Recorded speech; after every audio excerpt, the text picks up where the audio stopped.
시청자 여러분 안녕하십니까? VOA 뉴스투데이 시작합니다. 미국과 일본, 인도, 호주의 안보협의체 쿼드가 외교장관 회의를 열고 북한의 무력 도발을 규탄하며 특히 북러 무기거래 문제와 관련해 북한 무기의 이전 금지를 촉구했습니다. 미국과 우크라이나 정상회담에서는 북러 간 무기거래 움직임에 대한 엄중한 경고와 함께 우크라이나에 대한 추가 군사 지원도 발표됐습니다. 첫 소식 김진희 기자가 보도합니다. 미국과 일본, 인도, 호주 4개국 안보협의체 쿼드의 외교장관들이 22일 뉴욕에서 회의를 열고 북한 문제와 최근 부각된 북한과 러시아의 무기 거래 문제를 정면으로 지적했습니다. 미국의 토니 블링컨 국무장관과 일본의 가미카와 요코 외무상, 인도의 수브라마냠 자이샨카르 외무장관과 호주의 페니 왕 외무장관은 회담 후 공동 성명을 통해 모든 유엔 회원국은 모든 무기 및 관련 물자의 북한 이전이나 북한으로부터의 조달 금지 등 관련 유엔 안보리 결의들을 준수할 것을 촉구한다고 밝혔습니다. 최근 급격히 강화되고 있는 북한과 러시아의 무기 거래를 상기시키면서 이 같은 군사 협력은 명백한 안보리 결의 위반임을 지적한 것입니다. 쿼드 외교장관들은 이어 북한의 도발 문제에 대해서도 분명한 입장을 밝혔습니다. 불안정을 조장하는 북한의 탄도미사일 기술을 이용한 발사와 다수의 유엔 안전보장이사회 결의를 위반하는 지속적인 핵무기 추구를 규탄한다고 밝히고 이어 북한의 완전한 비핵화에 대한 의지를 재확인하고 북한이 유엔 안보리 결의에 따른 모든 의무를 준수하고 실질적 대화에 임할 것을 촉구한 것입니다. 이보다 앞선 21일 조 바이든 미국 대통령은 백악관을 방문한 우크라이나의 볼로디미르 젤렌스키 대통령과 정상회담을 갖고 북한과 러시아의 무기 거래 문제를 지적했습니다. 바이든 대통령은 러시아가 우크라이나의 평화를 가로막고 있으며 이란과 북한의 무기를 추구하면서 안보리 결의를 위반하고 있다고 비판한 것입니다. Russia is seeking more weapons from Iran and North Korea that would violate multiple UN Security Council resolutions that Moscow itself voted to put in place. 바이든 대통령은 그러면서 자신이 유엔 연설을 통해 분명히 밝힌 것처럼 어떤 국가나 침략자도 무력으로 이웃의 영토를 빼앗는 것을 허용하지 않는다면서 러시아의 우크라이나 침공을 거듭 비판했습니다. 그러면서 방공체계와 포병 장비 및 탄약, 대전차 무기 등이 포함된 최대 3억 2,500만 달러 규모의 우크라이나 추가 무기 지원 패키지를 발표했습니다. Today, I approve the next tranche of U.S. security assistance to Ukraine, including more artillery, more ammunition, more anti-tank weapons, and next week, the first U.S. Abrams tanks will be delivered to Ukraine. 젤렌스키 대통령은 러시아의 우크라이나 침공 이후 575일이란 긴 시간 동안 지원을 아끼지 않은 데 감사하다면서 우크라이나의 동절기 방공 시스템 강화 등 양국 간의 국방 협력을 더욱 강화하기로 했다고 밝혔습니다. We reached new agreements that will strengthen Ukraine's defense capabilities. Thank you so much. More details will be announced shortly. And solely, I thank United States of America and Mr. President for the new defense package for Ukraine, a very powerful package. Thank you so much. And it has exactly what our soldiers need now. 바이든 대통령은 또 부패 척결을 위한 개혁 지원과 기업 번영 환경 조성, 투자 논의 확대 등 러시아와의 전쟁으로 어려움을 겪고 있는 우크라이나의 재건 노력을 미국 정부 차원에서 지원하겠다고 강조했습니다. VOA 뉴스 김진희입니다. 북한은 핵 프로그램 지원을 위해 제재를 회피하면서 미국의 국가안보를 위협하고 있다고 미국 법무부 법무차관보가 지적했습니다. 미국 법무부에서 사이버 안보 대응을 담당하고 있는 마샬 밀러 법무차관보는 21일 개최된 글로벌 조사 검토 연례회의 연설을 통해 지난 6월 이후 주요 기업 형사사건 대부분이 미국의 국가안보와 관련이 있었다면서 러시아 이익을 위한 자금 세탁과 이란산 원유 밀매, 북한의 핵 프로그램 지원을 위한 제재 회피에 이르기까지 국가안보에 대한 위험이 다양했다고 밝혔습니다. 그러면서 법무부는 적극적인 단속을 통해 지난 5월 영국의 담배 회사 브리티시 아메리칸 토바코가 북한에 담배를 판매하고 수익금을 미국 은행망을 통해 송금한 사건에 대해 형사기소 면제를 조건으로 6억 2,900만 달러의 벌금을 내도록 하는 합의를 이끌어냈다고 강조했습니다.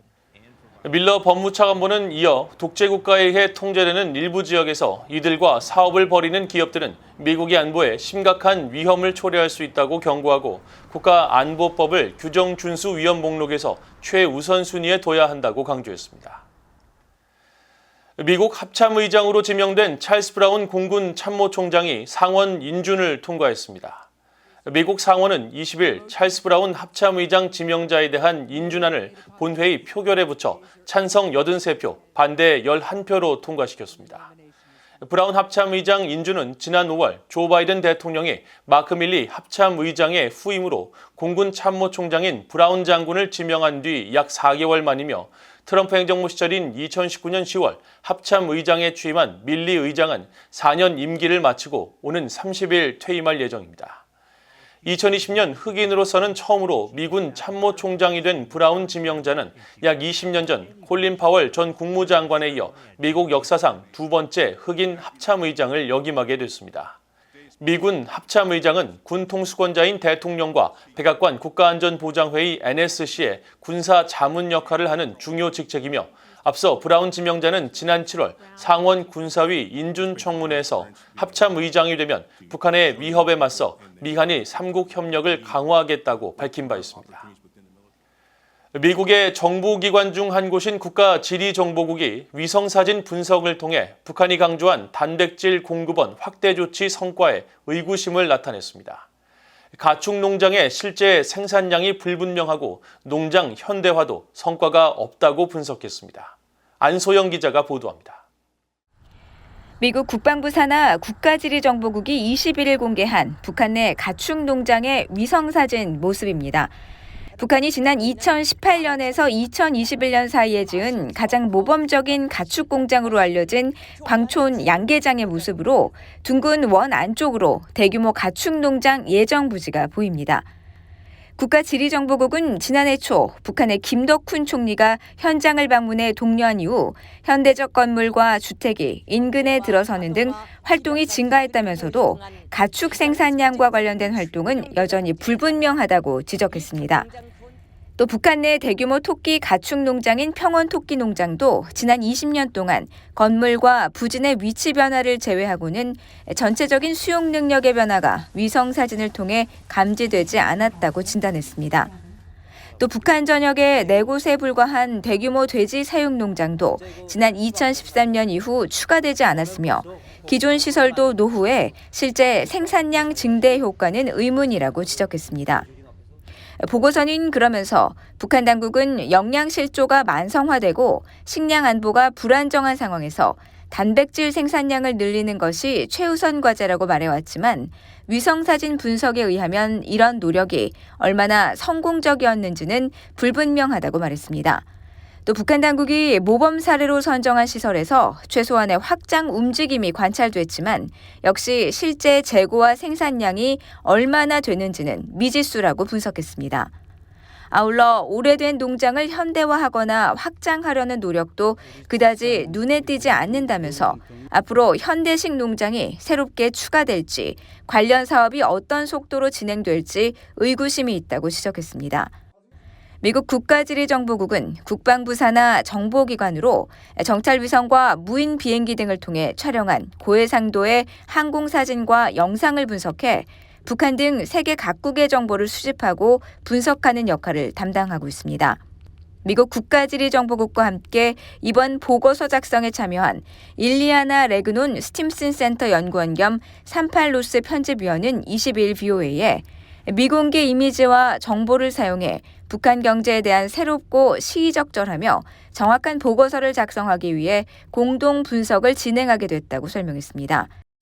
그러면서 우리는 북한 당국과 언론이 북한 주민들을 위한 단백질 공급원의 생산량과 가용성 증가의 중요성을 계속 강조하고 있지만 이런 노력이 얼마나 성공적으로 나타났는지 불분명하다는 사실을 발견하게 됐다면서 계속 모니터링할 것이라고 밝혔습니다. VOA 뉴스 안소영입니다. 유엔 인권 최고대표 사무소가 최근 중국 정부의 탈북민 강제 북송 문제를 지적하면서 탈북민 구금에 대한 법적 근거와 관련 정보를 요청하는 공동 서한을 공개했습니다. 엘리자베스 살몬 유엔 북한 인권 특별보고관과 유엔 인권이사회 산하 자의적 구금 실무그룹의 매튜 길렛 부위원장 등 6명이 참여해 지난 7월 18일 발송한 공동 서한에는 탈북민들에 대한 강제 북송은 중국이 가입한 국제인권조약의 권리 침해라는 지적과 함께 중국 정부는 탈북민들에 대한 자의적 구금 혐의와 구금에 대한 법적 근거 및 관련 정보 제공을 요청하는 내용이 담겼습니다. 또 지난 7월 초 기준으로 2,000명 이상의 탈북민들이 중국에 억류돼 있으며 북한이 중국 국경을 재개할 경우 이들이 북한에 강제 송환돼 구금과 고문, 강제 실종, 초법적 살인 등 심각한 인권 침해 위험에 처할 것이라는 우려가 포함되었습니다. 유엔 안전보장이사회 산하 대북제재위원회가 세계보건기구 WHO가 작성한 물품 11종에 대한 제재 면제를 승인해 WHO 국제 직원들이 북한에 복귀하게 될지 주목됩니다.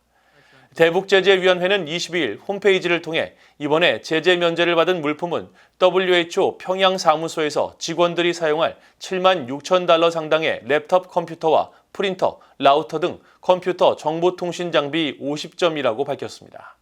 한편 대북제재위원회는 지난달 유엔 아동기금 유니세프가 북한의 식수 위생 지원 프로그램과 관련한 제재 면제 신청 등 5건을 승인했지만 앞서 승인받은 대부분의 인도주의 물품은 북한에 전달되지 않고 있습니다. 최근 북한 김정은 국무위원장의 여동생 김여정 노동당 부부장에 대한 책 더 시스터를 쓴 미국 터프치대 플래처 스쿨의 이성윤 교수는 김여정 부부장을 세상에서 가장 위험한 여자 중 하나라고 말했습니다. 이 교수는 22일 VOA와의 인터뷰에서 김 부부장은 핵으로 위협한 전 세계 유일한 여성이라며 북한의 백두혈통 중 전례 없는 강력한 외교적 병기라고 평가했습니다.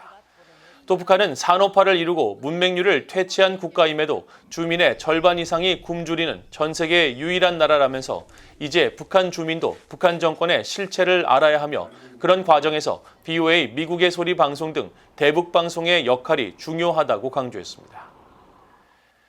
이상으로 VOA 뉴스투데이를 모두 마칩니다. 시청해주신 여러분 고맙습니다.